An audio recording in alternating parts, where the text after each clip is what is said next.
ډیپټي کمشنرو یو هغه له پښتو سمه نه ورکړه. یو هلک راغی ما ته وایي چې لږ زما شپارس وکړه. مال ولې؟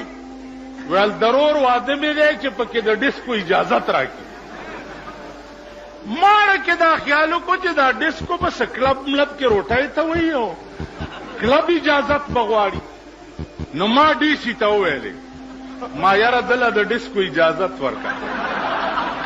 نو ډي سي ما ته ګوري وایي دیواس اجازت دیواں مل دے دینا ڈسکو کے ویل ڈسکو لاہور تے پنڈی سی کنجریان اولیان دے نچانے واسطے یارا داڈی سی پا مخ کی می چاغالک یو شرط پا دا مخ والی وستا مالی قرآن شبیڑا دی غر کشا نو پا ما دی دا ڈمو شپارس کو داغا ذلیل قوم. پیښور ډیپټي کمشنر ما ته ووی وی او سی ډي ډیري راغلی ده چې مولانا صاحب د شپې وي سی آر ګوري. ما ورته ویل مال ټیک ده د بجلیګر ملا خوله خو تیاره شکن توپه ده ټول خلک یې وویشته دا سیډي والا هم څوک دله دی د ده ښځه او لور هم بار ګرځي نو دله نور څه په لاس نه ورتله نو ما پسې دا لکۍ وتړل او لګیا اوسئ زه به هم لګیا یم ګورو به چې څوک به ګټي. په دې ښار کې یو بخاري ورته وایي یو ښځه ده زما خلاف بیان ورکړی و چې بجلیګر ملا د ښځو حق نه مني مالمون خو ټول حقوق منلي یو پاتې دی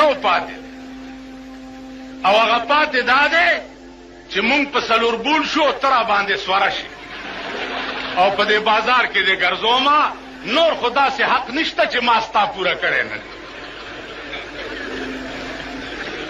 مردام څه ملک دی 40 کاله د پاکستان وشو د ښځو شاپنګ پکې ختم نه دی. په بوش تیزونه لګېدلي دي. اسامه یې دلته دی اسامه هلته دی اسامه ستا په کونه کې دی.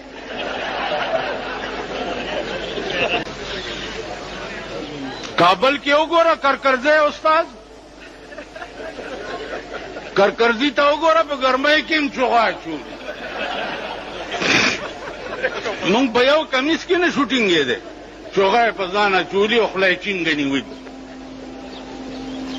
نو دا خانان دي داسې روان دي دا چڼي مڼي نن مغه چڼو په کونه کې ګوته درکړه.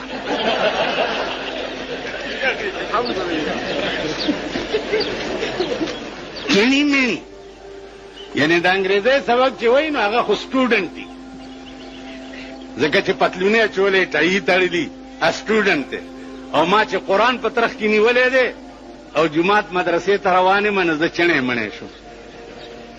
وایي ورته که نه وایي دا چڼي مڼي نو دغه چڼی چې در کې ګوته ونه وایي قبر ته تلی شي تاسو له خو د مړي لمبا هم نه درځي لندن کې نه او بیا چې مړ شي مردار شي خښ دي کې تاسو خپلو امامانو له قرآن ورکئ ځان نن نه دا ټرۍ وکړئ کله چې د امامان هم لږ په قهر ووړي.